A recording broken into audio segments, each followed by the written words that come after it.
What is going on, guys? Welcome to the Wednesday night live stream. Today, in the background, we have on Adam Frag. How you doing, buddy? I'm here. Hey, I'm good. How are you?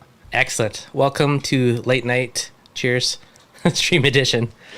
Yeah, I'm actually Yeah. prepared. I have a little cooler here ready to go with some beers in it, so I don't even have to walk to the fridge. Oh, I only have one backup, so you're more prepared than I. Yeah. So, how's life in the Coralville? It's been a little while since I got you on. Yeah, it's been Yeah. pretty good. Actually, April was a really busy month for me for sales, and Nice. I mostly sell SPS, and it's just nice to see that people want SPS still. I love it. And shipping was a little bit rough this month. Like overall, I had quite a few delays, but luckily, just my packing methods seem to be working well, and things have been going just fine even with delays. So Nice. That's awesome. yeah. There was. Yeah. Okay, so I turned Adam up a little bit, so he should probably be good now, but let me know. Oh, yeah. So last week or weekend ago, I was in Orlando, which was pretty cool. So I went down for I wanna hear RAP. all about that. Yeah, so I went down for RAP, and then I also did lots of mini excursions to go check out a bunch of the farms, like Worldwide and Top Shelves and ACSI or ACI. So that was pretty cool. Yeah. Did you get special treatment? I assume they gave you the special tour. The special tour. I mean, can anybody just go in and get like a tour, or do you have to I don't know. kind of set it up ahead? Yeah. I'm not too sure. That's a very good question.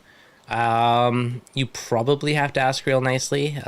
In Living Reef, I didn't get to go check out the farm because there was like nobody there because they're all at RAP for the show with the booth. Yeah. So that one didn't happen, but the rest of them I did, which was pretty cool. A little bit more. All right, give Adam a bit more volume. Was there anything that you saw in any of those places that you've never seen before, coral wise? Like anything? There was definitely some really cool corals. Whatever reason, one's sticking in my mind. ACI Chris, he had a really crazy blue and yellow pectina, which was a super cool coral. See if I can pull. Yeah. Those are the kind of corals that I haven't seen one of the really insane ones in person. I've only seen photos. So if you say in person that it looks as crazy as the internet says, then that's kind of cool. Here, let me see if I can. The ones they call rainbow are kind of like, I wouldn't even really classify as rainbow. Well, that's the thing. I was joking about this with Chris. We're like, oh yeah, all these little ones are the like crazy rainbows and stuff, but you can only see it with like a micro. A magnifying glass or like a zoom lens. It's like they don't have the same effect from across the room type of thing. Yeah. Totally. So I'll show you this one. I don't know why, but this one still stands out just because the colors on it were amazing. Can I screen share this? Give me 1 sec. That would be cool. I'm just trying to share my phone to the computer, hopefully. All right. Give me a second, I'll figure this one out. But yeah, so that was really cool. Like there was that, and oddly, I was eavesdropping on their conversation. I was kind of half-in, but which was funny because they see so many corals, and one of the things he was commenting on was how he's excited to see some of the like black corals. Like in my mind, I'm like, why would I want a black coral? It's not going to stand out. But they're like, yeah, this is so different, and that's the stuff that gets them excited. Okay, so that was crazy pectina. Yeah, that looks pretty cool. Yeah, like I've Is never. it like kind of blue? Yeah, it's blue and yellow. Yeah, nice. So these are just some of the random macro shots I took, but there was like Caesar rock flowers. Is this worldwide or is this this ACI? this set was ACI. That was a really cool one. Cool. Yeah, I don't know. There's so many nice corals and like the acros, like tons of pretty things. Yeah, that's awesome. I was actually talking to Chris Meckley about trying to get some stuff from him at some point if we can make the paperwork happen, and if he's willing to put the work in for me, because it's not easy to ship from Canada or from the States to Canada. So but it's not impossible either. So it's true. I have faith. We should make this work one way or another. Yeah. Actually, speaking of Orlando too, I'm sort of planning a trip there at some point in the next 6 months, I would say. Ooh. So I'll have to get some heads up from you on places to check out. Let me know. I'll get you. I'll give you the hit list. Yeah, totally. So with I don't know. I always find it interesting to see how different farms run all their different systems. Like Chris, he's heavier. He has a big blend, everything from like halides to T5s, some LEDs. he's very heavy on the kelp. He does have a calcium reactor, but he favors kelp the most. I find most of them use a calcium reactor, probably just because it's so much cheaper to run. You know, you look at worldwide, they're 100% LEDs. They run calcium reactors. I didn't see any calc on any of their systems. If you go to Top Shelf, same thing. Like they run very big, heavy UV, like massive UVs on every system. Yeah, crazy. And they're very heavy on the LEDs as well. Sorry, I just knocked something on my mixer. Well, I mean, I think that tells you a lot because these kind of commercial level suppliers are like, they're trying to find best way to grow coral with good coloration for the least amount of money because, you know, when you're doing like thousands and thousands of gallons of systems, like it really amplifies your costs, right? So, oh, it does for sure. You know, I even noticed a big difference. Just I've cut my T5 lighting period down to 2 hours lately, and just the amount of heat generated is a huge difference too. So, and that's not even a lot of. I've only got 4 on each of these tanks behind me per tank, so that's only 8 5-foot bulbs. But just running them, you know, 2 hours less a day is actually a pretty big difference. I brought it down 1 hour at a time, kind of thing. I didn't do that jump at once, but. Yeah. So speaking of which, I'm trying to actually see if I can get away with less light and if it's going to give me better coloration, similar coloration, or, you know, not change anything that much. And so I'll report back on that after a couple months of trying this. I'm ramping it down. Yeah. The ramp down. The ramp down. Have you looked into the DLI stuff at all? No, I don't think so. Okay. So DLI is daylight integral, or I think that's what the I is. It's basically the accumulation of light energy over time. And a really good one to talk to Patrick at Reef. He did a lot of testing on it, and I'm actually going to lure him on for another future stream soon. Awesome. So one of the things that he was doing in kind of testing is if you give, you know, at 100% intensity for 4 hours or 50% intensity for 8 hours, at the end of the day, you're essentially giving the coral the same amount of light energy. Right. So you can play with intensity versus duration and still give it the same amount of, you know, light. So that is kind of interesting, and most corals would be pretty similar color-wise and whatnot, but some of them had different growth patterns based on the higher or lower intensity. Like Monty Caps was the most obvious one, where at really high intensity they would more spiral up, and at lower intensity they'd more played outwards. So it's interesting. Yeah.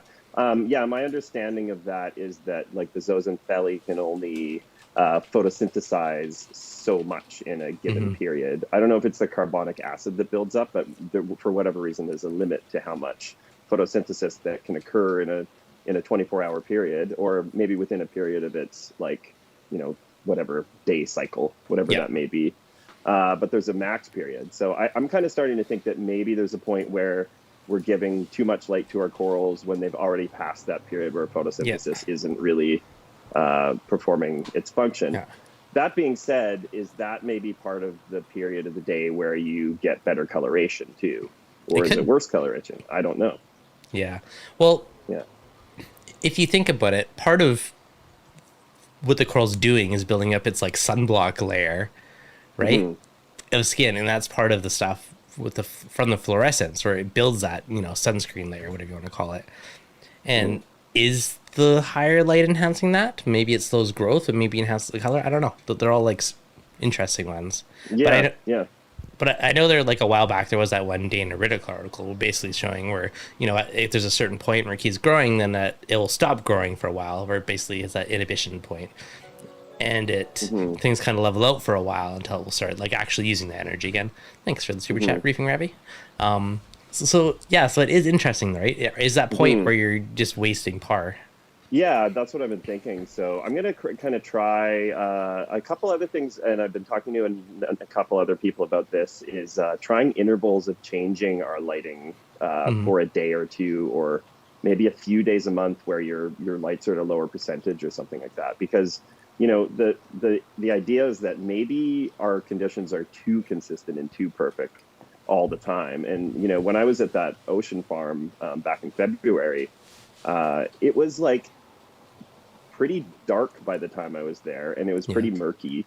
And it wasn't in any way pristine. I'm sure at low tide, it was probably the water would have been more crisp, but, you know, and this is seasonal too, because this was kind of the rainy season. There's probably more nutrients coming in from the streams and rivers. And So my thinking is that maybe we should experiment with, messing with our tanks a little bit here and there for when it comes to lighting, and even like a nutrient boost where you feed twice as much as usual every 2 weeks Yeah, or something too, because that's another thing. Anything you can relate to that experience in nature, I think is probably worth thinking of applying to our systems. I agree. I mean, if you look at nature, you got cloudy days, sunny days, stormy days. So the light isn't consistent. You're going to have your bright, your Yeah, dim, your more intense. So it definitely is changing. But I think the nutrient, honestly, I think the biggest thing between our tanks and the nutrient thing is the ocean has a constant supply of nutrients and food, yeah, right, for corals, it's where true. we don't. We feed, once or twice a day, and they can grab little bits of it. They don't have that 24-hour zooplankton floating past them. They can just snack all day. Hmm. I think that's the biggest difference between us and the ocean. But Yeah, but as far as the lighting thing, like, do you think maybe like the corals just need a bit of a break sometimes? You know what I mean? Like, it's like, if you're blasting them with that high power lighting every single day with the exact same photo period, mhm, maybe there's something to be said for like a dimmer schedule here and there. The could only be. thing I would be wary of, and if anybody is planning to try it and implement it into, say, a monthly schedule, is just make sure you have a good feel for your alkalinity and your pH on those days, because obviously less light will change. If you have a system that's full of a lot of coral, the change might be magnified. Yeah, So I would even like say if I want to run my lights at 30% lower for that day, I might put my trident on so it tests more often and just yeah. keep a little bit of a closer eye on it. But at the end of the day, maybe a little extra alkalinity spike probably isn't going to make a big difference anyways. But It's probably fine. Like if you yeah. take what Chris from AC Aquaculture, keep my Mhm. blanking. He doesn't even really care about his alkalinity that much. He just cares about the pH, and he lets it do what it Yeah. wants. So, Yeah. if your pH is high, because if the pH is high, the corals are happier. Like they can handle more of a swing and whatnot on certain parameters. So that's a good question. Like, do they care less as long as your pH is in a happy range? Yeah, I mean, I've been thinking that's something I want to try to rein in a little bit. My pH does swing about 0.3 per day. And I actually talked to Chris about that, and he was like, "Yeah, that's not good, man. Like, I would try to narrow that down." And I've talked to a couple other people since who are starting to think there's some biological functions that are really messed up from pH swings, because Yeah, like we just think of it as a number, right? Like we're like point true. 0.1, point 0.2 difference, but like that number may seem like a small number to us, but to them it might be Yeah. quite a big difference. So And yeah, so. what I've been doing the last, I'm going to say, month or so, is I've been focusing on trying to boost up my pH during the dips and just letting it do what it wants in the daytime. Like, let it be natural in Mhm. the day, but really, like, I have, my skimmer's off in the daytime now. It only turns on at like 9 or 10 at night. And that has a CO2 Mhm. media on it plus the outside air. So then it, like, helps negate the dip. Plus, Yeah. my hydroxide based elk I'm dosing. Again, that gets all dosed Mhm. at nighttime to Mhm. try and boost up, get rid of the carbonic acid and boost up the dip. So I've been doing that, and it's helped like squish the chart a bit more and keep it a little more consistent. Yeah, see, I've tried similar things, and Mm. like even with CO2 scrubbers, and all I find is that my overall level goes up. Like, Yeah. so, it's not like I get less of a swing, I just get a higher pH overall. Okay. Which I kind of think once you start getting into that range, like my pH is at 8.7 before, like you're kind Hmm. of playing with fire a little bit. And the it's not so much the number itself, it's the what you could drop from. Like if you were at Fair. 8.7 and then something happened that night where your calc ran out or the line Yeah. was blocked or something, say it went from 8.7 and then my low that night might be like 8. Like that's a huge swing, and maybe that's the swing we need to look out for more than alkalinity swings. I'm starting to wonder how much I care about elk swings, if unless they're more than, say, like 1 point in Yeah. a 24-hour period. My rule has always been 0.5 is fine, but Yeah. yeah. I would kind of agree. Like point two, point three. I'm not overly worried about it. If it's a Yeah, I full mean, my digit changing. understanding is since Chris has been really hyper focused on this stable pH thing, is he doesn't lose nearly as much coral as he used to. Yeah. Well, if it's like from everything I understand, the higher the, if you have a low pH, it's harder for the coral to, it doesn't calcify as easily. There's a bunch of other stuff that it makes it harder for it to kind of grow and thrive. Where if you have the higher pH, that's an easier process. So it's less stressed. And if it's less stressed, it's going to be able to handle more. And that's kind of how I look at it. So it's just like the healthier range, right? You got more oxygen, you think of a person, if you're hiking and you have low oxygen, everything's harder. If you've got high oxygen, everything's happier. And I kind of think of that as like the pH analogy of the coral. Yeah. You feel like you're supercharged, you can grow, you can do more things, right? Yeah. I think it's also easier to dial the swing in when your system's not so full of coral too, because the coral are taking up that carbonic acid over the course of the day. So, that's why my pH gets so much higher. But yeah, I have to watch it for sure. It's definitely like, I actually even pulled the CO2 scrubber off one of the systems because I feel like if you use kelp and you have used it for a while, like once your base level of your pH is higher on your system, it tends to kind of like, settle there to an extent, right? And like I found like the LPS system, it's like 8.25 to 8.45. Like it's in a really good, close to natural seawater range. Yeah. And I'm totally fine with that. So I would say in a happy place. Yeah, for sure. Yeah. Actually, something I wanted to ask you about was, have you heard of this Hydrospace product? The non-sulfur purple bacteria. I think you should have the guy on. I have not. I'm Googling it right now. Yeah, so it sounds pretty promising as far as a bacteria product. It's something that's been, I think, used maybe in commercial industries for a long time, and they've known about it, but it seems to be a bacteria that does really well in our systems, and it's really good at converting nitrates into the food that corals take in. Nice. And it's cheap, and you can get a giant culture. You could even buy the culture with 4 or 5 other people and split it, because I think it treats like 8,000 gallons if you get the big culture. And it's cheap. Yeah, it's cheap enough too. Perfect. Yeah, I know locally, I think I saw J&L Aquatics was carrying it, so we do have it here in Canada too. So I'm going to give it a try on one of my other systems where the nutrients run a little bit higher, but I think it's definitely worth looking into. It sounds like a really promising product overall. Yeah, PNW. Okay, I have seen that. I know what you're talking about. Yeah, it could be like a big game changer if it does what the guy's saying it does. It almost sounds like too good to be true. Yeah. But, now, okay, so here's the question. I have an aquabiome test, like in the DNA test. I'm going to send in one of these days. I got to get on it soon. And I want to send it again and kind of compare it to how my tank was a year or so ago when I did it. Things change. But the question is, do I start using a product like that, a little while before I do it? Or do I, see what it is before? You should do it before and after if you can. I mean, if hold on, I have a call coming in here. I did not send to voicemail. That's all what was I saying? Now I'm spacing out.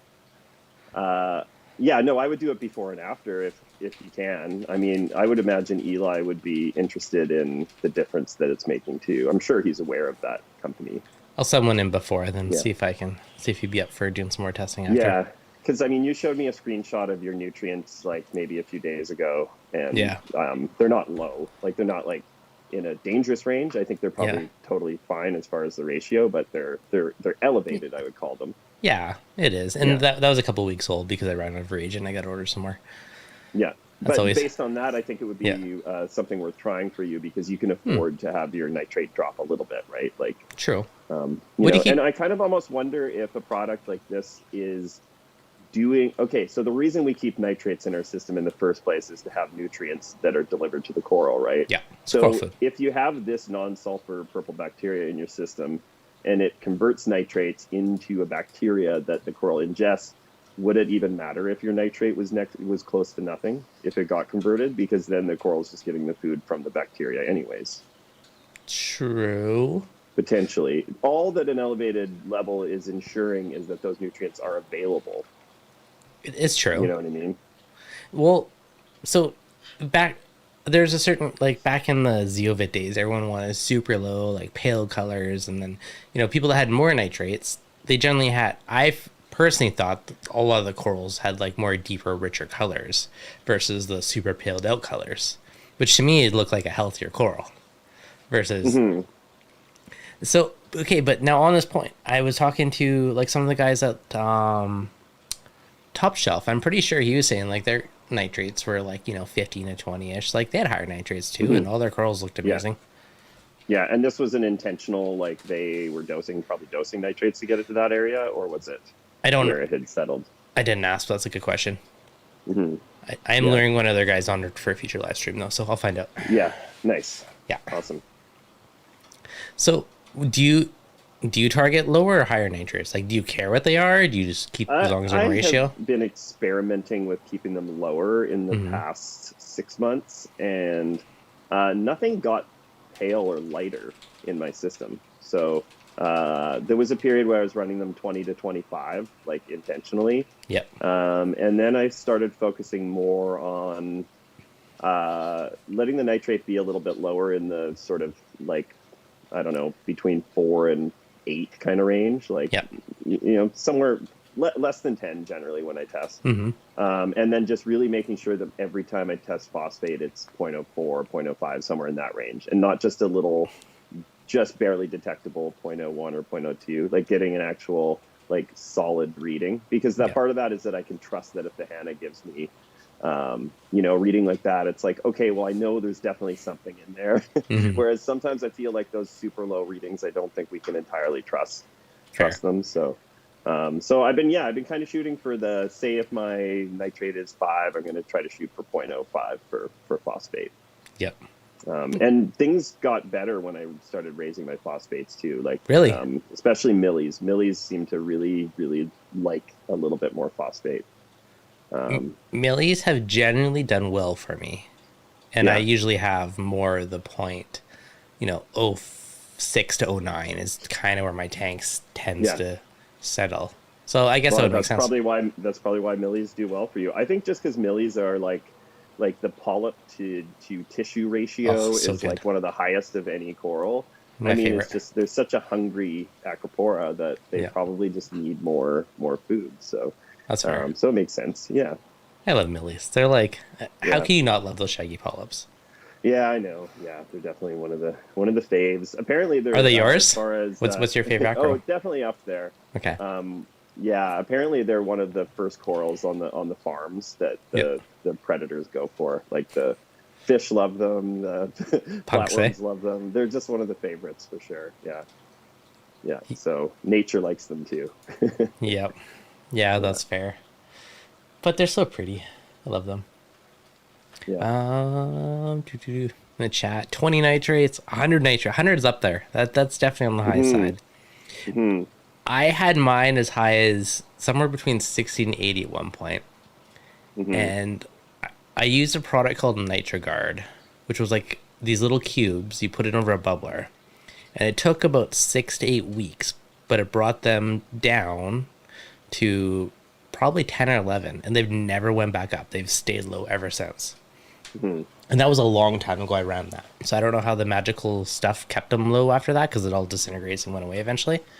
But I liked it because it was very slow to do it. It was a very gradual lowering. Like it didn't shock the system. It just eased it in. But then they just never went back up. So I don't know how that magic worked, but I'll take it. Well, I mean, it could be one of the things about this hydrospace bacteria that the guy was saying is it's really good at surviving on in your tank. Like once it's in there, it basically stays on the surfaces, and I think it doesn't need oxygen or carbon dioxide. Like it will work in either environment. Like so, it seems fairly resilient once it's in your system. Okay. So and those are just those little like to the guy. He seems quite knowledgeable about it too. And those are just those little like Gatorade bottle looking ones of bacteria. You just dump some in and call it a day. Yeah, totally. Yeah, right. Another thing I would say about nitrates too is I think the types of bacteria you have in your system play a role in what level works well for your tank, right? Like because like say if you have more bacteria in the tank that is able to convert it into something that the corals use as food, maybe a lower level of nitrate is okay for that system. Mm-hmm. Maybe like because my nitrates will drop to 0 if I don't dose any, and my phosphates will nearly go to 0 too. Really? Eh? Yeah. Well, I mean, I think it's That's like fair. my systems are just like absolutely jam packed with big colonies, and like They every eat square it. inch is They covered in suck it up. coral. Yeah, it's like any kind of stability that I established by having, a big system, it just went out the window in the fact that like it's so full, because it's like it's basically just like a whole bunch of nanos put together now, you know. Yeah, that's fair. Packed full inch to inch of coral. Hmm. Okay, I'm at to buy some of that PNS stuff and try it now and see what Hmm. happens. They have they Definitely have worth a shot. they have three different ones. I'll research some later. Yeah, totally. Probio, substrate sauce, yellow snow. I'll Just find out looking in. who they are. I'll lure them on one day to get the spiel. If you haven't ventured into, oh yeah, millipore is my favorite. How do you guys lower your phosphate? Honestly, the easiest way I've found, you can do carb dosing and a bazillion other things, but good old fashioned GFO. There is lanthanum chloride, but I don't know. I always have mixed feelings using it just because Yeah. of it's not the best for Well, certain there fish's are gills. also phosphate medias that aren't GFO. I don't like GFO. I haven't used it for probably 7 or 8 years, so I don't have a ton of experience with it recently. But a lot of people say it's not a good thing to use like long term if you don't have to. Yeah. I, Yeah, I probably use either GFO or Roofos. I'll probably use it every like 4 months or so. I'll throw some in a reactor yeah. and just like knock it down a little bit, and it slowly creep backs up. And then it's probably honestly been probably 6 months since I've used it, but I kind of feel like I should pop some in just to knock it down a little bit again. Yeah. But yeah, I agree as far as lanthanum chloride. I kind of feel like um, there's almost like a fentanyl quality to it, where it's like the purity could be consistent, and then maybe you could dose it one time, and just for whatever reason, it just, I don't know, just get some of your fish. Like I've had it where I've Yeah. dosed it the same way I had in the past, and I was very careful and safe about it, and I lost like 3 tanks. Yep. So So I'm just not willing to mess around with it anymore. if you are dosing it, ideally you would dose it into like a 5 micron sock. I've Hmm. or like a filter roller, or you can dose into a skimmer. And I've tried different methods. Yeah. Dosing into a skimmer is probably the easiest because this 5 micron socks, they plug up really quickly, Yeah, which and can be a also pain. skimmer has quite a good turnover too. So It does. It's yeah. not quite as effective, but lanthanum is also relatively cheap for what it can pull out. Hmm. But Yeah. so the lanthanum binds to the phosphates in the water into little particles, which your mechanical filtration will take out. That's why Hmm. they say like 5 micron or less, or if you're a skimmer, that could suck it out. But the problem is certain fish, it can get in their gills and almost suffocate them. So Hmm. certain fish are a lot more susceptible to it, but that's the kind of sketchy thing about using lanthanum products. Yeah. Yeah, for sure. Something else I will say, how I lower phosphates is I grow corals, and they use the phosphates. I mean, it's funny because like I actually think, so if you start out a tank that's like a bunch of empty rock, and you start adding a bunch of frags everywhere, Hmm. that's actually more challenging than if you were to say add a bunch of colonies, in a way, because those colonies are going to consume and kind of True. kind of get the biological process of the tank kind of going faster. I know Jake Adams was big on that too. He was like, the best thing to get your tank going and healthy fast is to put corals in it, which it seems counterintuitive based on, what we were taught to, Yeah. add a couple clownfish, get the nitrogen cycle done. I mean, once you've done that, I'm saying. But if you think about it, you're more cycling for the fish than the coral, right? The nitrogen cycles to deal with all the fish waste and the fish, what they're breathing out, all that ammonia, and turn that, nitrate to nitrite or ammonia to nitrate. Mhm. But corals, they don't really produce much of that. So you don't really need to cycle a tank for corals. No, yeah. I don't know. It's interesting. Actually, I had a customer recently that was fairly new to the hobby, and he had this tank that he's like, yeah, I've got some corals, and it's just this little nano, and it's like he didn't even have anything else in it. Like there was no rock or anything. And Yeah. he's like, oh this is an opening. I'm like, well, you don't have like anything to get any mechanism of anything going on, but it's an interesting experiment to just have an Mhm. empty tank with corals. Like you're literally Yeah. just like, it's just you and the corals. That's it. Like, yeah. Yeah, it's true. Well, so when I did my original aquabiome test, I had like a pretty solid diversity. And I half wonder if it's because, the couple years prior, as I'm traveling to different places all over the place and different frag swaps and shows, and bring home some corals from, all over the place. Is that adding a ton of biodiversity to my tank? It probably is to Yeah, an I mean, extent. I definitely think so. Yeah, and I mean, like one thing I've talked about before is, if you're adding mariculture corals to your system, like even though those bases, there's I think a lot of risks with them as far as bringing algae into the system, potentially pests. Like if you can keep some of those, I don't know. I mean, the other thing I would say I should step back a little is that the concrete could not be fully cured. So, Yeah. that's a theory that could cause problems in a system. But at the same time, like, I think that, especially if you started a system with dry rock and you wanted to get a bit of bacteria and you planned on adding some maricultured pieces, you could chop the bases off and put them in your sump for, a couple months. And that's probably going to get you some of that, like, straight from the ocean bacteria, which is Yeah. definitely going to be good. Oh, yeah, definitely. Yeah. So, another side thought as you're talking, if you're getting these mariculture pieces, if you do dip them, do you think you're killing off a lot of the good bacteria with the dips? I don't think the dips kill a lot of bacteria. Maybe it's hard to say for sure. I don't think that they penetrate quite deep enough in some cases to get down to it. But every dip is so different, right? Like I know Bayer tends to get deep into things, and that's the reason you have to rinse things that are dipped in Bayer a lot better. But no, that's a good question, actually. I mean, potassium chloride might be a little harsh on bacteria. Oh, it could be. I find Yeah, that gentler on yeah, corals, though, actually. Out of all the it is dips, gentle. Yeah, yeah. I like potassium as a dip. Like, I find the corals, to me, they feel less stressed afterwards compared to other dips Hmm. that I've used. Yeah, totally. Yeah. Um, yeah, I'm definitely using potassium chloride as my main dip these days for sure. And it's cheap too. Like, and also like I have some larger pieces I'll dip sometimes too. And yeah, actually there's a type of flatworm that's in my LPS system, and it's non-parasitic, but Yeah. this is the annoying thing. It's some of them are in my SPS system and they go on a couple of my acros, but Yeah. like they're not a parasitic flatworm. They just walk around, and they're that same one that you see on Gonnies and Euthelia. Yeah. So every once in a while I'll just have to dip a colony because I see them, and they seem to only find the ones in the tank that they want to live on. So yeah. Yeah. Well, I mean, you So got nice it's corals, they have annoying as good a taste. person who sells coral because I have to be like if I'm selling a piece of that coral, I will be like, well, I have these flatworms, but don't worry, they're not acropore eating flatworms. But Yeah. anytime you talk about a flatworm, people are just like, Scared. don't send me that shit. Yeah. So That's fair. yeah. I was trading a local guy. I was going to trade him for this big mealy colony. I came over and it was full of flowerworms. Like, nope, not doing it. So then he ended up giving me Yeah. like an RC truck or something instead. I was like, all right. Yeah, But I yeah, remember a little I while understand. back, I thought you had like a PC Rainbow or something that had some Yeah, flatties on it.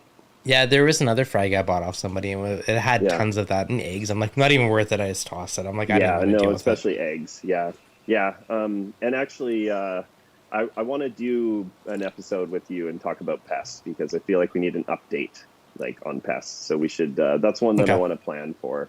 Okay, And let's do it. we can. Yeah, you can even make notes. Perfect. I Next know month, you like let's do winging it, but yeah, let's do it. Yeah, maybe we'll get some pictures and stuff too. We can Okay. get prepared for it. But I'll dig through my I think archives. there's enough kind of new things that people need to kind of have an eye for, especially these new acropore eating flatworms, the little purple ones. I've seen them multiple times come in. Have you? On, Okay, mariculture shipments. I haven't personally seen them yet. I've only heard rumors of them. So Yeah.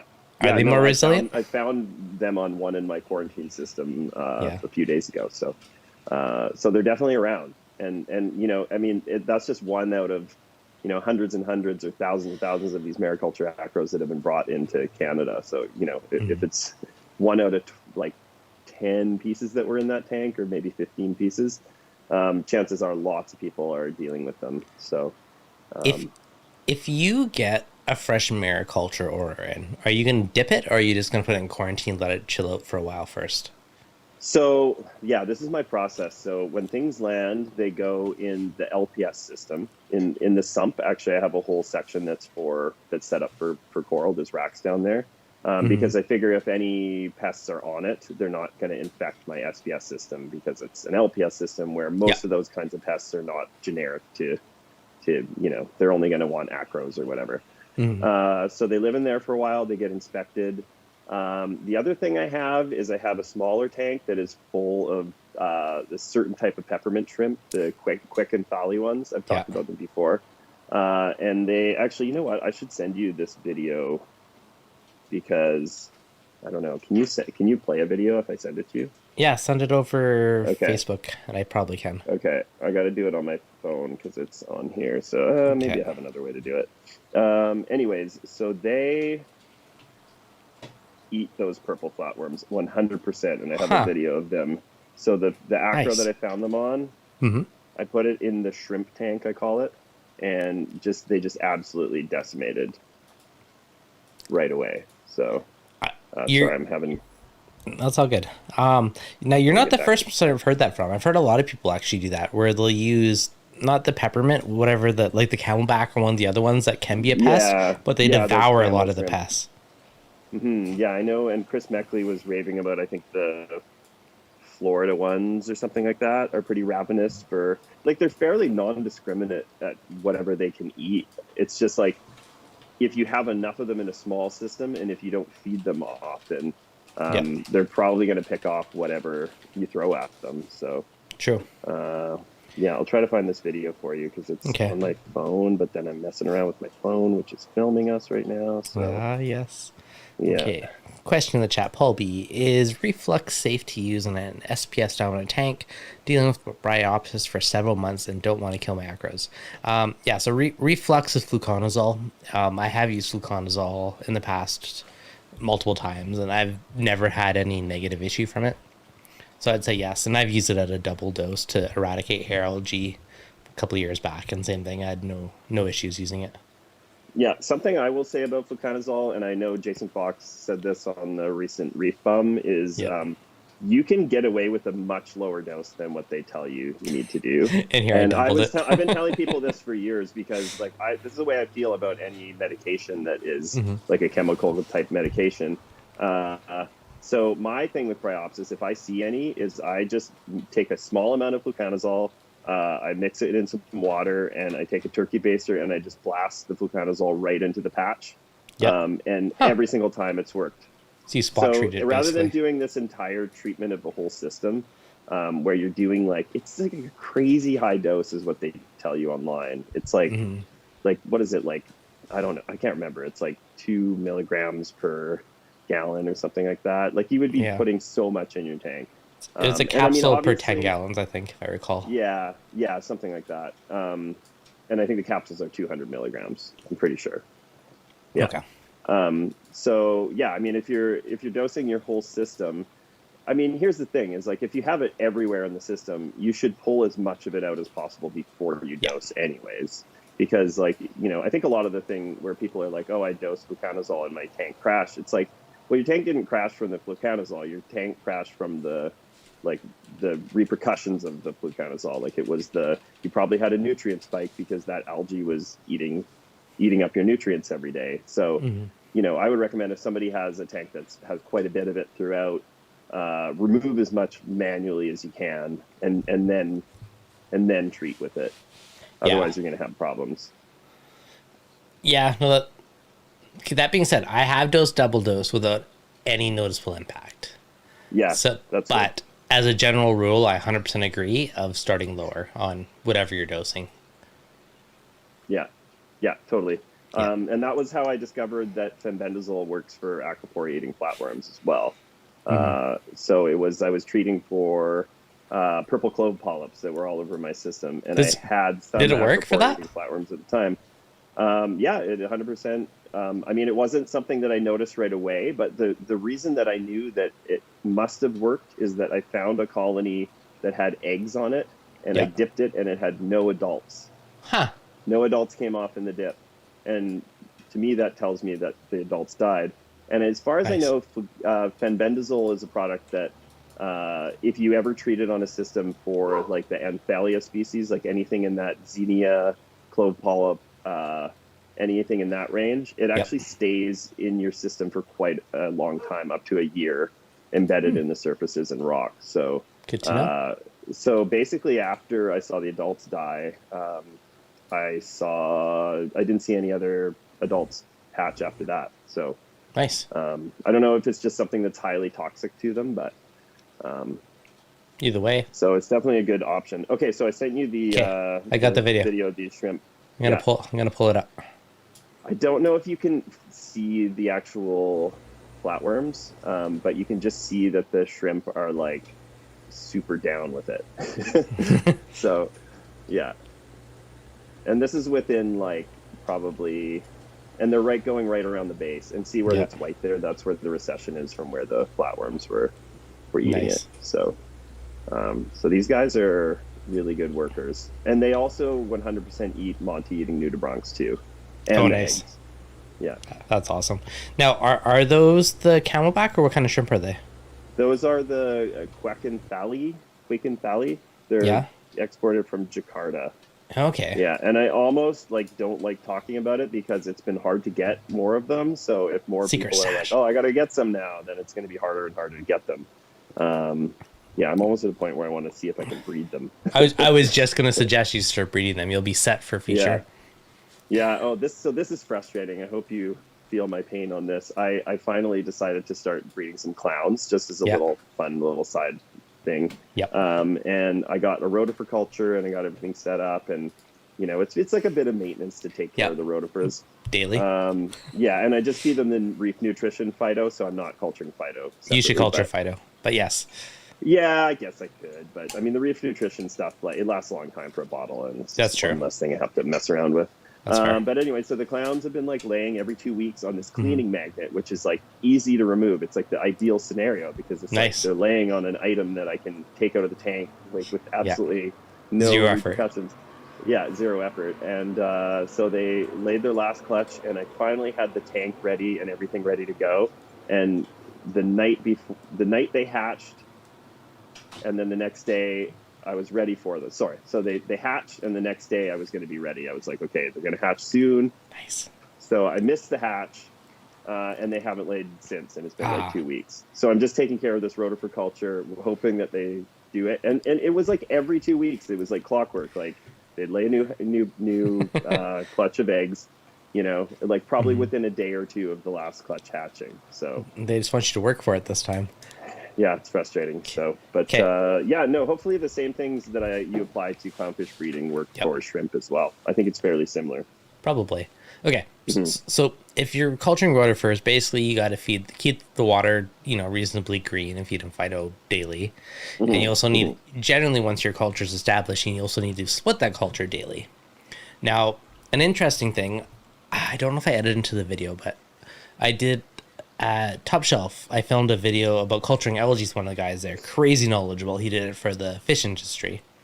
So I filmed a video, which will be out in the next couple of weeks once I edit it, on him talking about culturing phytoplankton. And they do that for, all their systems, for their breeding, and they're also breeding pods and rotifers and everything else. But one thing that I thought was interesting too is they feed the rotifers to their tanks very, very frequently. And they'll like every couple of days, because they have, from when I was there 4 years ago, their farm is 3 or 4 times the size. It's crazy. It's this big, massive U-shape, so many tanks. But they rotate the tanks on which ones they feed rotifers to. And I do kind of think, because if you look, Phyto's the base food of the ocean, right? Rotifers, pods, everything else eat that, and then all the creatures eat the pods and the rotifers, everything else. Rotifers, I bet you any money, feeding those to your acros, your LPS, everything else, I bet you they'll gobble them up, and it's probably tons of gut loaded awesome nutrients for them. Well, that's an added bonus to the fact that I'm culturing rotifers, because ideally what you're supposed to do is actually change 20% of the water per day in the rotifer culture. Sometimes I miss a day, to be honest, and it seems to be fine. I haven't crossed the culture yet, but so obviously those extra rotifers go in my tank, so I just rotate which tank gets the rotifers. I haven't noticed any difference. I haven't noticed any extra polyp extension or growth or anything, but it's definitely not doing anything negative for the system. It's probably, you know, if anything, it's probably feeding. It may, even if it's just feeding microfauna, that's still part of the whole system's You're feeding something biology. You're feeding something in the system that something else will feed on, something else will feed on, right? Like it all plays into making more of a natural ecosystem. Arthur Reef, thanks for the stream. We need more of Adam's knowledge. Never get enough. I agree. Adam's a fountain of knowledge. This is we're winging it today. I didn't want to do a stream where I didn't have notes or something. But I talked them into it. It's good though. Sometimes it's good to just crack a beer or chat Reef. Yeah, just bullshitting. Yeah, for sure. Exactly. I'm trying to think of anything else new that's kind of changed with my system. One thing I noticed actually, because I do monthly ICPs pretty much.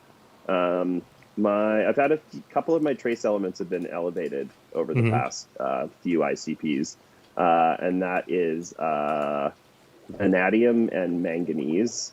Yeah. The vanadium is quite high. Are you dosing it though? I mean, it's more than double natural seawater.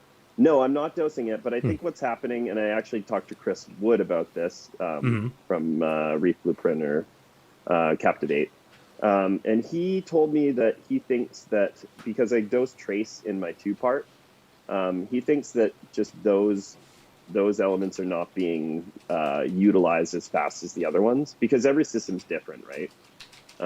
So, like, I guess they just. Like, I know there's certain metals that are absorbed very quickly. Like, often my copper is low. My iron is almost always 0 when I get an ICP. Molybdenum is usually fine.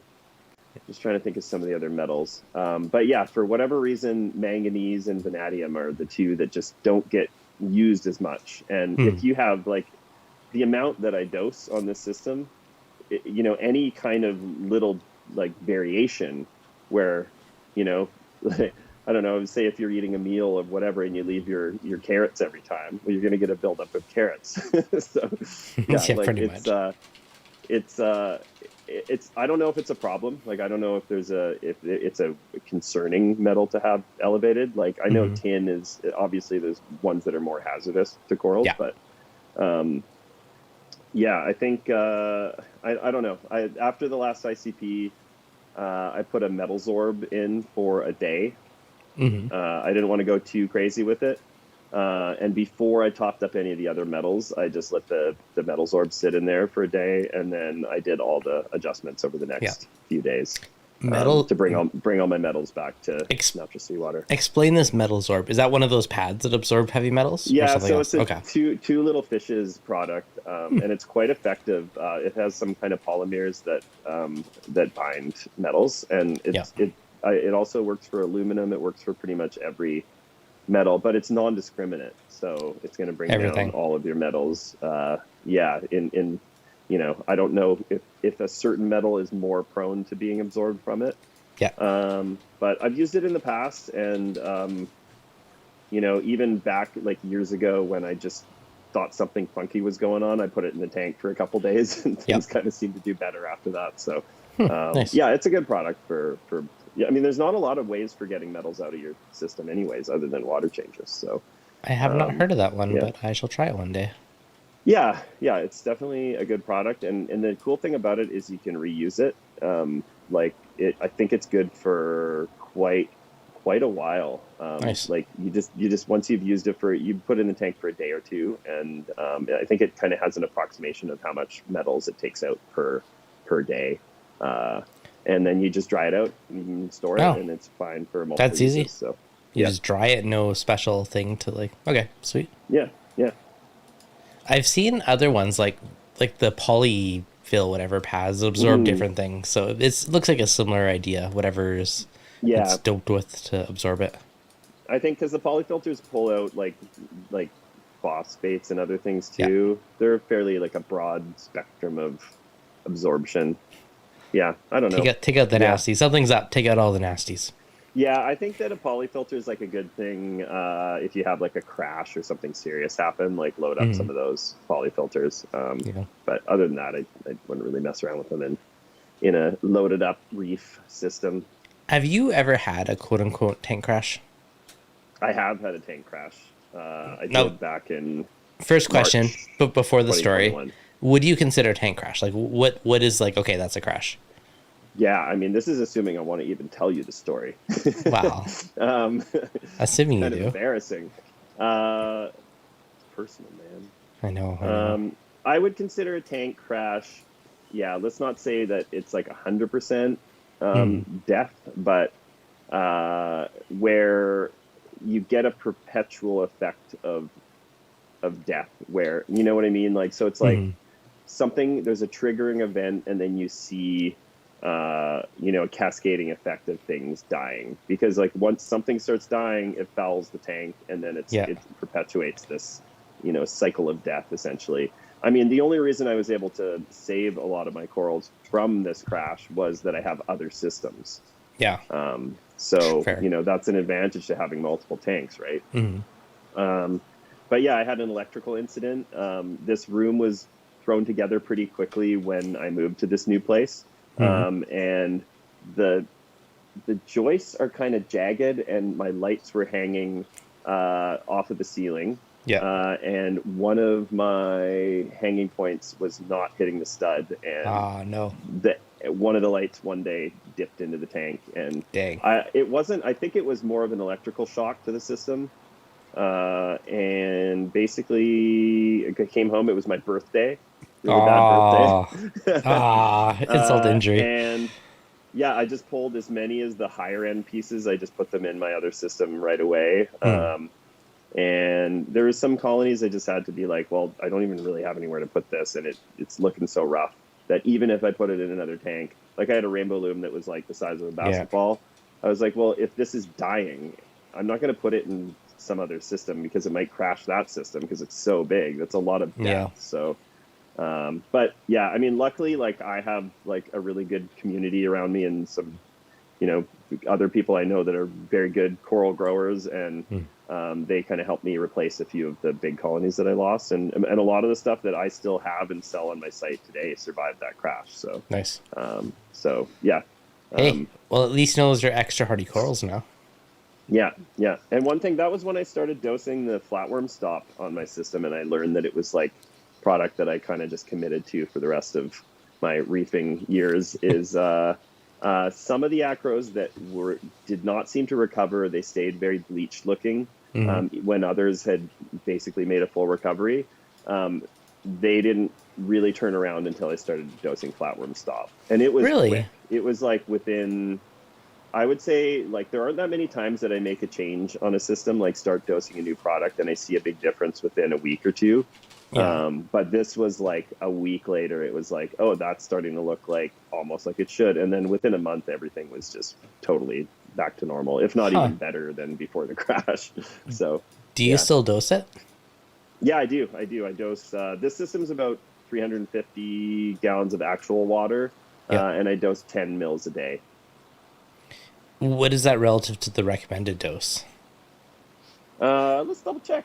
I got it right here, actually. Because when I did it, I dosed it at a half dose of whatever the recommendation was. Yeah, it says 1 mil per 25 gallons. So that would be, so yeah, no, I'm pretty close to that. Okay. 12 would be 300. Be like 14 mils would be 350 gallons. So yeah, so I'm doing like maybe 2/3 of a dose, roughly. Okay. Yeah. So that stuff, like Phil was saying in the chat, stuff's so expensive. It is freaking pricey. I used probably 3 or 4 bottles at a half dose, and I eventually ran out, and I just never bothered refilling it. Now you're making me debate if I should try some again. It's like crack, though. Like the corals. Yeah, I mean, I've heard little things about them having to be weaned off of it if you want to discontinue it. Like, you can't just do a hard stop on it. I've heard the same. I wait until there's a sale on it. I think BRS has a sale once a year on the Zeovit stuff where it's like 25% off or something. So but yeah, we don't know what's in it. We know there's a theory that it has wormwood extract in it.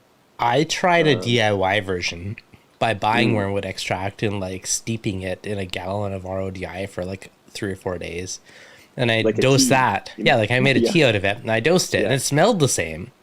But I don't know if it is the same.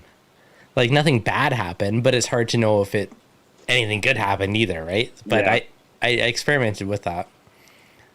So yeah. Do you use the Yeah, I coral don't know what boost? else is in it. I imagine there's a little bit of vinegar because it's got like probably as a preservative.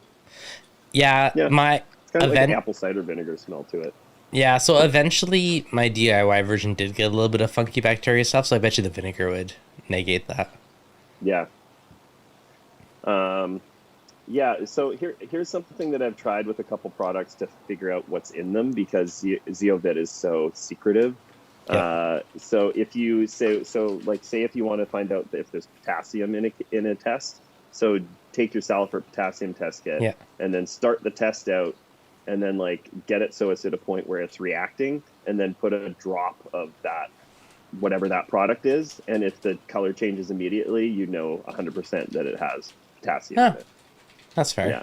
You could do the same with iodine, right? So that's just like a funny way to figure out roughly what's in these bottles because like Coral Booster is another one that like Do some you use people it? swear that it's great. I have a bottle of it and I've used it, but I stopped using it when this high vanadium manganese thing came up Okay. because all it says is that it replenishes certain trace elements, so provides trace elements and most uptakeable. Yeah, so it's basically like just a mix of trace elements that it thinks they consider to be important. But like every Fair. system is so different. Like if I'm getting my ICPs back and certain trace are high, I don't want to dose a product like that I don't know what's in it. So True. I also stopped dosing the color elements too. That was another Yeah. thing I was dosing is the fauna color elements. Mm-hmm. Um, Now, because like if there's a problem that's building over time, if those traces are high, I'm just going to make them higher by adding more of it. So true. I would you are you dosing anything else for trace right now? Like I was playing with the Reef Moonshiner, not consistently enough, but I was for a while. And I know you mentioned you're using the Captivate stuff. Are you doing anything for trace specifically? no, I'm not using Captivate actually. I'm using the fauna trace one two Okay. three that goes in my dosing. Yeah. Um, yeah. So I mean, the thing about it is like it's still an approximation to the proportions that are in natural seawater, but like every system is so different because like if you have a system that's running algae scrubbing or refugium, like that algae in that system is going to take up some of those metals a lot faster. So Yeah. I don't know. Like I'm starting to think that I should go in a bit more of a direction of moonshiner style where I custom dose, based on my calculations of what the Yeah. system uses, rather than adding it to my trace. But I think the trace gives it a good baseline level. It's so historically I dose a broad spectrum trace element and then I tweak stuff with the Reef Moonshiner on top of it. And partially like it makes it cheaper and but if you're ICP testing monthly anyways, then to me it would make sense to go that approach for you, right? Because you're just Yeah, dosing whatever ones are depleted and keep it in a yeah, happy range. yeah, for sure. And there's that Aqua Calculator app that's good for figuring out how much you need to dose, Yeah. and breaking it down. Because I don't mind once a week getting out the little Oh, bottles and just making yeah. the adjustment. Do you know what I'm gonna Um, do? After talking to Chris, I'm like, why am I not doing this?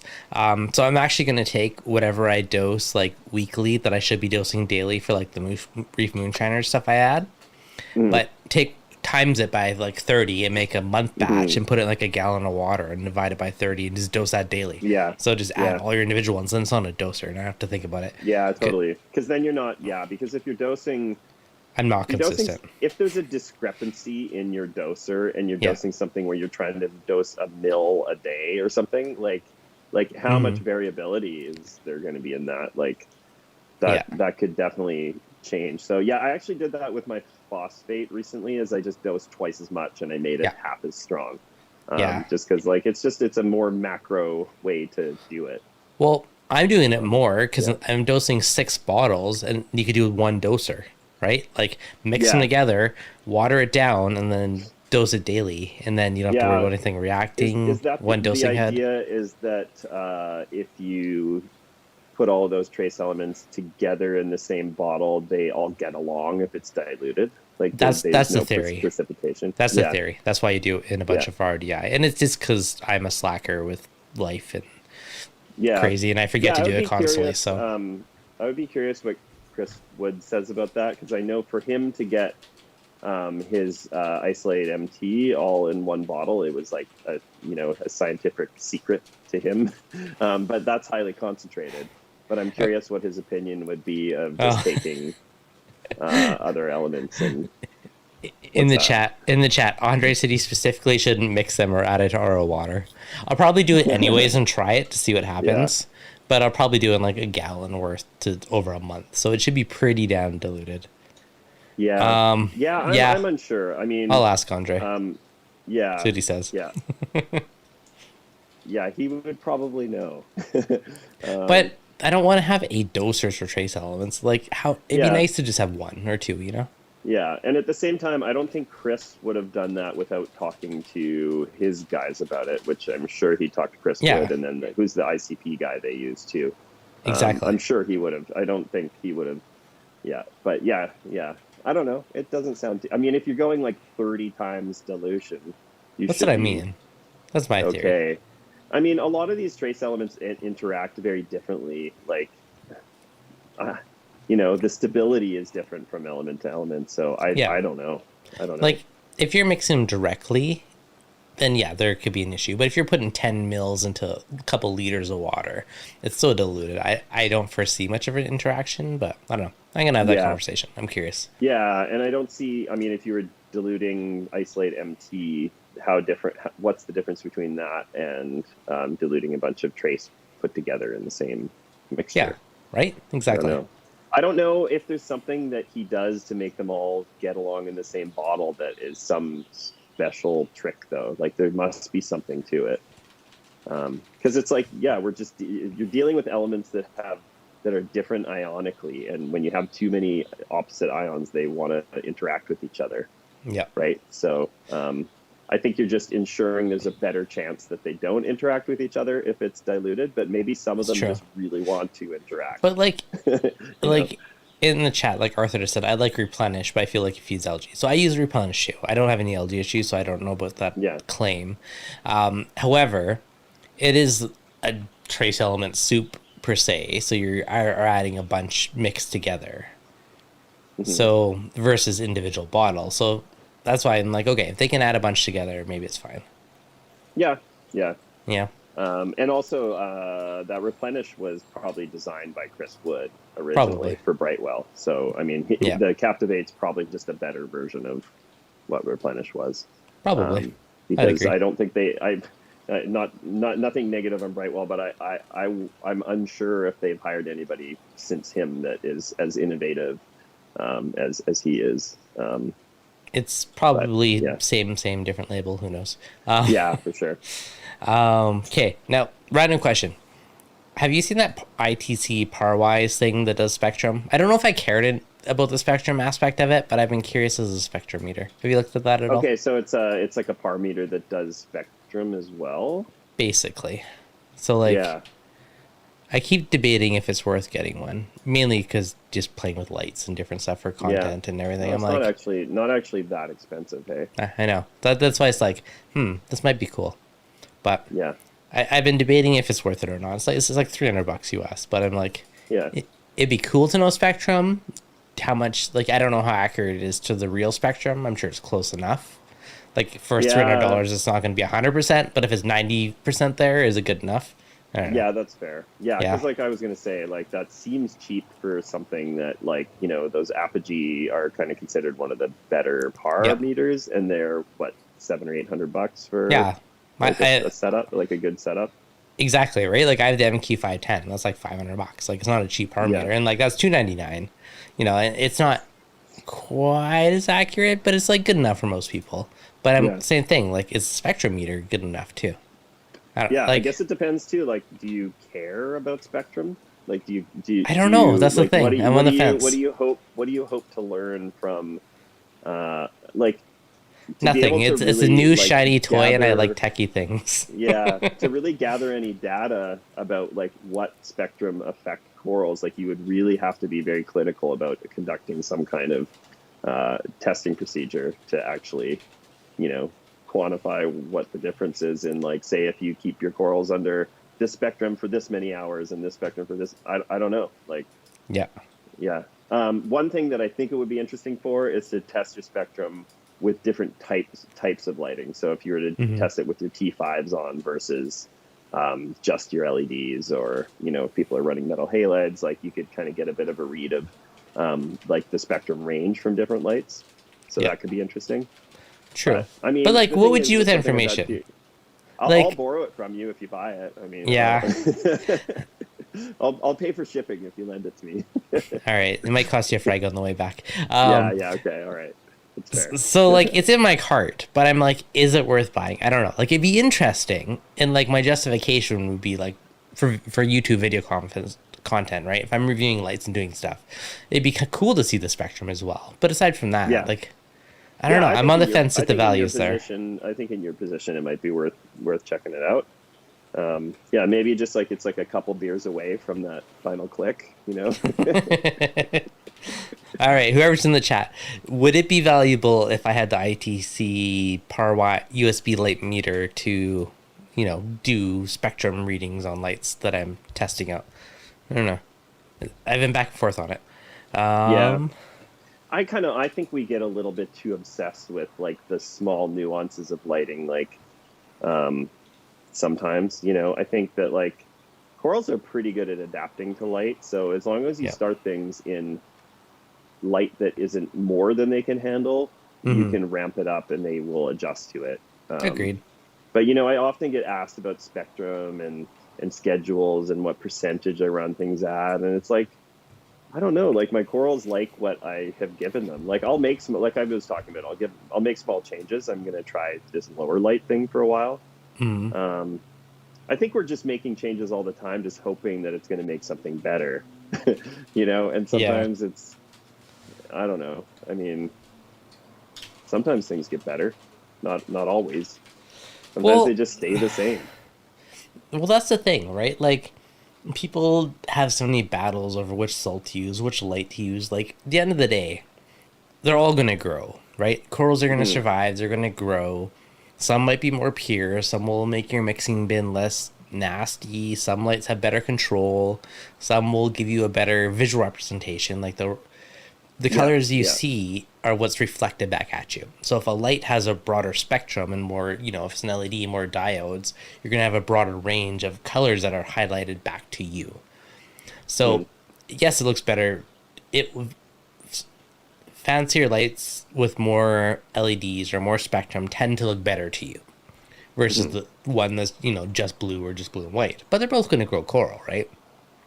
Yeah. Now, does it actually change the color of the coral, or is it just what's reflected back at you? Like I don't know if anyone's fully tested this in depth, but Well, I mean, I think that it all matters to an extent, but it's like things that you change they take a while to happen unless you do yeah. something really dramatic. But Mm-hmm. I think that the best lighting for your tank is the lighting that you enjoy looking at your corals under. I think that's probably like a good way to think about it. Like, Yeah. and I happen to like corals at all stages of the day. Like I come in here in the morning or late at night. I don't know if the blue lights are bad for me late at night. I'm kind of curious about this, but Yeah. I enjoy some corals look awesome under the deep blue spectrum, and some look awesome in the most peak whitest part of the day, like the Yep. torts and stuff. So, but yeah, I mean, I just think people should choose a light that they like the look of. Some people like a flatter light, Yeah. and some people like more of a like shimmery LED kind of thing. So, What do you prefer? um, yeah. I like I said, I like it all. I kind of like a Yeah. range. It's yeah.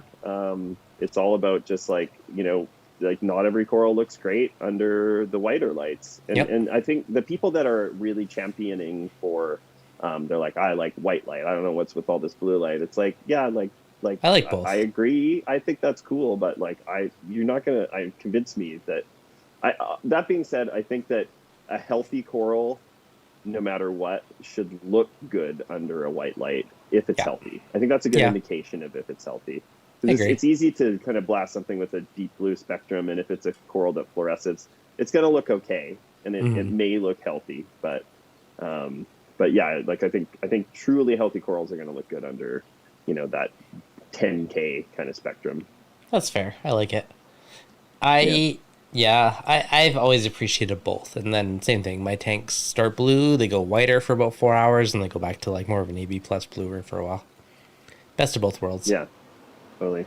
Yeah. Yep. Yeah, and I liked something Tulio was on Reef recently, and Hmm. it's something I was even talking about this like a while back. I don't know if it was one of our streams, but um, he was saying that it's like the distribution of light is something people should focus on more than the Yeah. actual par numbers. And I totally feel like that's the way it should be. Like Yeah. it's like I don't think it's like hitting that number that matters. I think it's like look at the corals and look at how the light is like getting between the branches or how it's Oh, huge. shadowing things. And I think that's probably more important than like an actual number itself. Like Yeah. it's the Agreed. distribution of light I would say is more important than the total volume of light. I would agree. If you take a look at like single point or more like the old, like if you had a big halide or something on top of a coral, usually, the coral looks great, but the base usually dies out, right? Or the stuff on Yeah, the that's the bottom. thing. You get more shadowing and there's more of a chance of STN.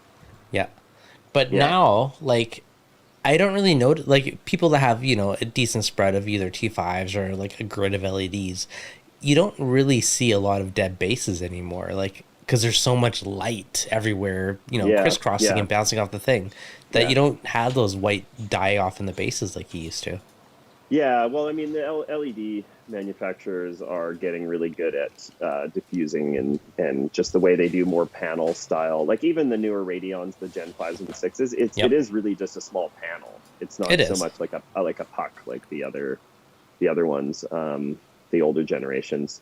Yeah. But yeah, and I mean, obviously, a lot of tanks will supplement with LED bars or T5s or whatever, and that gets you that fills in the gaps. I think it just makes for a healthier coral because if you think about in nature, like the sun is moving across the ocean or the reef, and it's like at some point in that day, as the sun moves, it's going to hit every little angle of the Hmm. inside of a coral, right? So every part of that coral is going to get some period where it has this light exposure.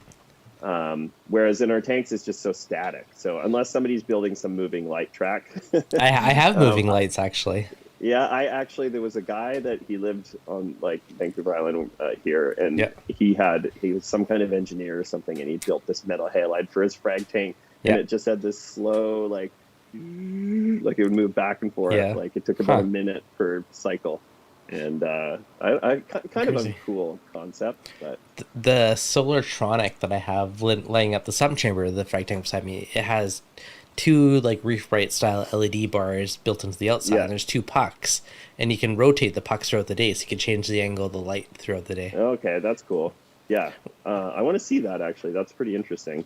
Yeah, I'll send you Yeah. some pics later. I did a video on it initially. I still gotta like put a proper test. Like I feel like I'm wasting its potential because there's only a handful of whatever corals in there, but I have Hmm. intentions of eventually turning into a nice display down there and have it as basically like a second tank. It's a 2x2 section of my sump. So Yeah, that's cool. Yeah, I yeah, mean, I could see that being something that like Andrew Sandler and Polo Reef would want to explore yeah. because, like, essentially, like, okay, say that system has, I don't know how many lights are above it to light it, and what the light period is like, but maybe it could be emulated more like the sun, and that light spectrum could actually Mm, move yeah. slowly over the tank where the focus of the peak is because it might actually require less light as a Yeah. result of that, Well, because like we were talking about earlier is that whole thing where photosynthesize maximizes it hits a threshold where it can't produce any more energy in a day. mhm. Maybe that's something to consider for some systems where you could actually if you have Yeah. the money and the tech to do it, it could be really Well, cool. it could be cool because you could start, everything at a lower intensity, and you could, maybe say everything's at 50%, and you have one area that's 100%, and it's slowly like that area moves across the tank, and then it fades back down a little triangle to simulate Hmm. like the high noon sun moving type of dealio. Could be Hmm. cool. Yeah, yeah, Yeah. totally. I think the more that we think about the reef hobby and we can like relate back to nature is it's a good way to think. We Well, have to like if you have any problem or something that happens in your tank, it's like just think about what would it be like in nature if something, how can I relate this to, the natural habitat that helps me figure it out? But then here's the question: is nature better than us, or could we be better than nature with our synthetic nature? I mean, nature just is so good at finding a balance for everything, and Yeah. it's like for every parasite, there's a predator for that parasite. We're just such a monoculture in our tanks that it's really hard to compare to the ocean from that perspective. Hmm. But on the flip side of it, it's like we have the ability to isolate and to be very specific and to treat an entire system with a certain medication or whatever. So yeah, I don't know. It is very different. It's very different, but like I say, if we can relate back to nature, it's always helpful, I think, Yeah. when it comes to problem solving, for sure. Hey, I mean, Mother Nature did it for millions of years, so it obviously knows what it's doing. Hmm. Yeah. Yeah, I don't know, but like again, like the sun moving versus a blanket of light that basically just gets in every nook and cranny, or where the sun moves and it gets it periodically, different times of the day. Like certain aspects like that, I'm like, okay, which one's actually better? But it's hard to Yeah. say. Yeah, and I guess something to consider too is that clouds kind of are essentially like a diffuser for the Yeah, sun. So any day that's cloudy, you're not going to have the same focus of sunlight quite hitting in the same way. But clouds also diffuse the light, so it's yeah, flatter. That's why like cloudy days are actually good for photography, right? yeah. Because essentially are diffusing all the light into just a flatter source. Oh yeah, so much better. Yeah. Uh-huh. Now on that note, I Yeah. actually used to have the cloud feature on my radions back in the day. I don't know if they have it in movies. I haven't tried it, but I wonder if they do. Like, is it? I Oh, wonder if sick. it's worth doing it just to have the random bits of like chill out the intensity for a bit. Yeah, so this was kind of like a random kind of cycle thing. So it would Yeah, just would it dim be it down daily or randomly. would it just be like a monthly schedule? I don't know. I think it was Hmm. semi-random, but I remember back in the Reeflink days I used to use, and I haven't even bothered. But I'm actually going to see if Yeah, that does exist yeah, later. yeah. And I'm kind of interested in that just from the perspective of uh, like if I don't need to run my lights as high as constant as I am, then I would prefer that. Like, even just like I have an air conditioner in here, like a mini split that it's pretty good at keeping it cool in here, but on really hot days, like it'll hit 80 and Yeah, in the room, like uh and that's starting to get pretty warm. yeah. Like to me, it's like if say the air conditioner had an issue, like I could be in trouble. Hmm. Um, but yeah, sorry, I can't remember where I was going with this, but yeah, I'm definitely like riding the line a little bit here. So What is the yeah, hottest you would feel safe letting your tank get to? uh, so I would base that on my metal halide days. I think 84 is The max. about as high as I am comfortable with. And then I think past that, you might see some corals react.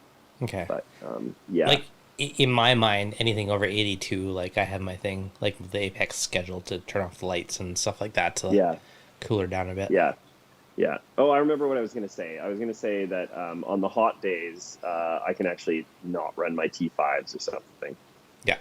as a different variable, right? So I just decide maybe if I see the weather forecast is going to be one of the hotter days of the year, I'll just Yeah. not run my T5s that day, and that might make That's fair. enough of a difference. Yeah. Do you find a big difference in temperature from like, turning off say T5 or UVs probably adds some heat too?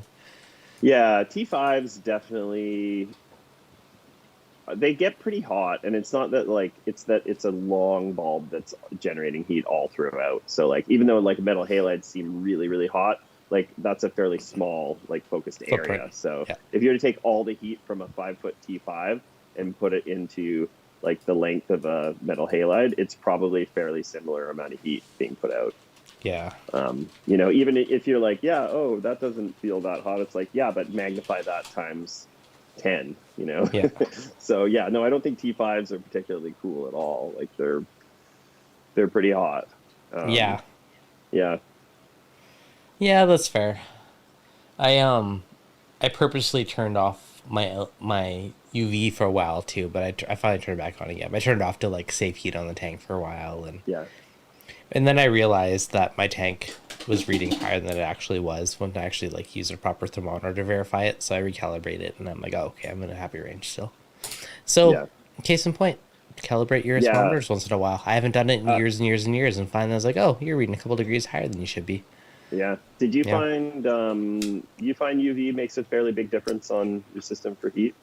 it definitely adds some heat because the Yeah. bulbs do get warm, right? And it's constantly Yeah. flowing plastic. It's like in the winter, it's great because then your heaters run less, but in the summertime, then you might be pumping a little too high. Hmm. Yeah, Hmm.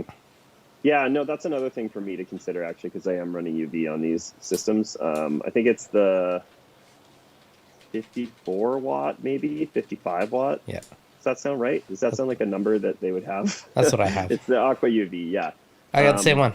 Yeah, Yeah, so both of these systems have one of those on. So maybe that's another thing I could do. I could just program that into the Apex during the the hot hottest day times. of the year and just run it only at night. Yeah, Yeah, definitely worth a shot. no, it's a good way to go. Yeah, yeah. All right, buddy. It's been about an hour and a half, but it's been a good Yeah, random reef chat. yeah, random winging it. I appreciate the winging it today. Yeah, It's did good we to have mix any it other up. questions we kind of missed or anything? I'm just kind of going to have a quick look at the chat before we wrap up Probably. here. If anyone has any burning Yeah. questions that we didn't answer, just ask it again, and we'll hammer through them. Yeah. Oh, something I want to say about somebody was saying something about Mobius, but Yeah. the Mobius app. So my Radeons on the big LPS system, I would come in sometimes at like, I don't know, 2 a.m. and there'd be like one or two of them would be on, and Yeah. I would just be like, what the hell? So I just did the latest firmware update, and they've just been running like clockwork since. So I've if had anybody's having problems with that app, then just make sure you do the firmware updates, because I Yeah. think the latest firmware fixed a ton of weird little quirks, but the other thing is yeah. too, if some of them power outage or whatever, just resync the time because sometimes they're just on a different schedule internally. If you resync the Mhm. clock, then that fixes it. Yeah, yeah, totally. Yep. Yeah, yeah. Please Okay, discuss iodine and potassium dosing and their benefits. Do you dose iodine or potassium? Yeah, I mean, I would consider those to be, I mean, they're not even really trace elements. They're more like, well, iodine is a trace element, but potassium is a major element. Yeah. I would say they're probably the two most important if you're going to chase after anything other than, your basic calcium, magnesium, alkalinity, or carbonate. Mm-hmm. So the thing with iodine is I don't feel like there's a really reliable hobby grade kit for it. I don't know what your Agreed. experience is with it. Agreed. The Salford one is, I think it tests for iodine and iodide. It's like it has a couple different like forms of iodine that it tests for, and I don't know how I feel about like how reliable the results are. So that's something I kind of rely on my ICPs for. But the potassium test kit, the Salford potassium test kit is very good. And I know that because every time I send off an ICP, well, not so much lately because I know that I can rely on it, but I'll test with the Salford before I send the ICP. And usually the result is within 10 ppm of the actual Nice. reading I get on the ICP. So I think it's a really good test kit. It's easy to use too. Yeah. Easy to use a big yeah, thing. those two elements seem to be kind of like the most important when it comes to coloration and coral health. And I've seen it firsthand in a system that there's a frag tank that I keep in a local fish store. And every time I put rainbow loom in that tank, it would peel within 2 days. Huh. Every single time. I would go back a few days later and those frags would be gonzo. And it'd be like most of the rest of the tank was doing pretty well overall. Yep. And then I tested the potassium and it was like 330 or something, like way below natural seawater. So I slowly brought it up. And then in the next time I brought a rainbow loom in, like checked it a few days later, it's fine. Checked it a week later, it's fine. And like, it's just a firsthand example of like one change I made to a system, just proving that potassium is like super important for certain corals. Yep. So I would say definitely I've noticed it affect blue. There's a couple of different companies that say it affects red, and like I think that's kind of confusing. I think everybody's just guessing, but I would Hmm. say that when potassium's low, things like your Cali, your Oregon Tort, those super blue acroporas are not going to be as blue. Yeah, that's fair. With potassium too, make sure you don't go too high potassium because that's also danger zone. Yeah, or raise it too fast. Yeah. Like I think the generally most things say you can raise it 10 ppm per day. I would kind of recommend doing it more like 5 per day just to be on the safe side. Yeah. Um, you know, especially like not even just like I think it can handle 10 ppm per day, but it's like I don't think everybody has their water volume 100% figured out, like No, the amount of never. displacement from rock, and it's probably always less than we think. Um, so, yeah, and then iodine is just something that just like any biological organism, like any of the kind of things we keep in our tanks, I think seem to need it as a very basic fundamental element. So, yeah, hopefully that answers that. I don't know. I think so. That was a solid Yeah. answer. No news on the MXM module, not yet. They did have one at Reefapalooza.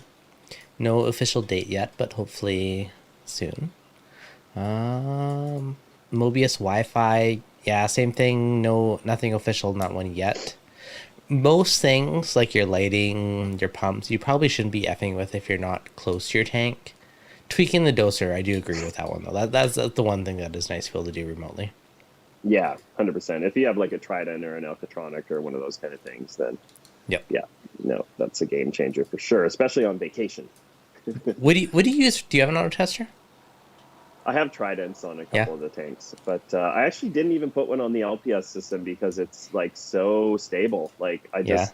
I mean, you know, knock on wood, I guess, but it just like hardly ever changes. Like the elk's always around 8.5 or 6, and the Nice. calcium's 440, 445. Like it's like exactly, you know, in perfect range. So, you know, I might adjust the Perfect. effluent just like a tiny, a mil here or there. Nice. But yeah, that system just super stable. So Perfect. yeah. Arthur Reef, Adam, you said you were considering running some of your tanks on reverse life cycle. Any update on that? Did you ever try that? Oh, like running. I don't know if he means. Like same water volume but different life cycle. I think that's from a pH perspective, but or it's Yeah, the 8 hour days, so you sneak in like an extra light cycle in a day. One yeah. of the There were two. two parts of it that I was kind of interested in. One was doing a double photo period in a Yeah. day, which I don't know. Maybe I just don't have enough systems to really try that with. And the problem with doing it, um, yeah, it's just like I like to be able to mess with my systems. So if there's a system where the lights aren't on for a certain amount of hours, like I'm going to be inclined to like turn the light on if I need to do something, and then I'm probably going to forget to turn it back off and put it back on its auto. So I think the only way I will do that is if I have like a separate system for it. But That's fair. yeah, but yeah, I did consider like because this is like the dual SPS system here. Like I could run one so its photo period starts 4 hours after the other one. Mm-hmm. That would be one way to just kind of extend my pH period. Yep. But I probably still have a bit of a drop, obviously, but That's maybe fair. not as much. Yeah. Okay. Rogue Aquariums. Adam, curious, what do you keep your magnesium at with your LPS systems? Yeah, it's a good question. I mean, I think LPS seem to require higher magnesium more than SPS. Even it seems to be more of a game changer for them. Uh, I think actually, let me grab my recent ICP because we Okay. can see because I have been finding that the Salifert magnesium kit is testing a fair bit lower lately than my ICP has been. So my magnesium was 1392 on the last test. So I'm Okay. pretty happy with that. Like around 1400, 1450 is fine. But let's see, actually, I can't get into my log, but I have a log that would have told me what my Salifert test would have been around the same time. Yep. And I'm pretty sure it was around 1300. Okay.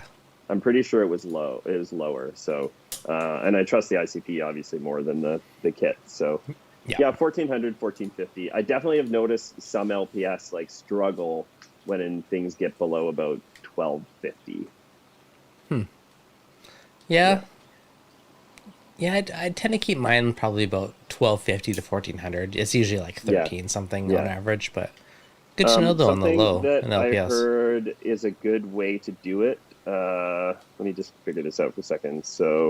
Um, so it's your calcium times 3.2. So whatever your calcium level times 3.2 Hmm. is like the proper ratio of those elements and how they ionically would be balanced. So if you're so do that calculation. So calcium is 450 times 3.2. That would be 1440. Huh. Interesting. Okay, so that's a thing that came from some of the Aussie community. I think Anya was talking about that on Reef or something. That's the only That's place I've heard that, but I think that's a good measure to kind of go by. that's Um, kind of cool. I haven't heard that before. I yeah, like it. yeah, yeah. Huh. So Awesome. yeah, there you Perfect. go. Yeah. Okay. I 1350 to 1450. I don't know. I tend to keep mine in that range. I don't know if there's less than 15, usually high 13s, 14s. Things just Mhm. always seem happy. I don't I, think there's a benefit probably to I don't know, more than 1450 or something. I mean, all mhm. you're doing is you're ensuring that there's enough of those elements available for the corals to use. Yep. Like, I don't think, and if it's wildly high or wildly low, it's more affecting the ionic balance. So that would be my reason for just shoot for that 3.2 number. Kind of, I don't know. It's a thing where you just pick a number and stick with it and make it your thing. And if things do well, then just keep doing the same thing. Hey, I've just adopted the ratio that I just learned about, so sold. Yeah, yeah. There you go. Hmm. Perfect. Totally. A rogue aquarium. A chemist friend of mine said mag and calcium work hand in hand with each other. I've always thought of Yeah. magnesium as kind of like the reef keeper because calcium and alkalinity are like a teeter totter. Like if one's super high, it will depress the other, or like kind of back and forth. Hmm. And magnesium's kind of like the teeter point in the middle, where if it adjusts that whole scale up and down to that teeter totter. That's kind of Yeah. how I visualize in my head. But Yeah. Magnesium kind of helps stabilize calcium into a form that it keeps it, bioavailable, I suppose. yeah, Um, yeah. What was the term was that it's sort of the bouncer in the equation, it is. keeping It everybody in check. Yeah. keeps them in check. Yeah. No, definitely Yeah. agreed. Yeah. All right, guys. I think a good hour and a half. It's been a Look, good yeah. random reef chat. We squeezed another 10 minutes out. Perfect. Yeah. Arthur Reef, dedicated reefer, reefing Rabby. Thank you guys for super chats. Adam, always appreciate you, buddy. I love our rabbit holes. Yeah, man. Yes. And Sure. everyone who joined today, be sure to hit that like button if you enjoyed this. You're new, subscribe. You're in Canada, check out Frag Garage for some awesome corals. Oh, on that note, the one I used on the thumbnail, that's a pretty sexy coral. It was. Oh, that's the Candyland. Yeah. Yeah, Candyland. What about the little corner picture though? Hey, Oh, hey? that was perfect. Yeah. If I should just mention this to everyone that Devin asked me for if I had any recent photos for the thumbnail, and I sent him like a normal coral picture, and then I sent him that stupid photo of myself, and then he put it in the little corner, and I was like, all right, whatever. you sent it, I'm using it. Yeah. Like, okay, I guess this is happening. Yep. Yeah. I just Funny. laughed. I'm like, sucker, Yeah. it's going live. That's good. But Yeah. yeah, Good to. that's a super pretty coral, and I love your cameo in the thumbnail. That's great. Yes. Good shit. Awesome. Yes. Thanks so All much, right. guys. Hope Sweet, you man. enjoyed it. Adam,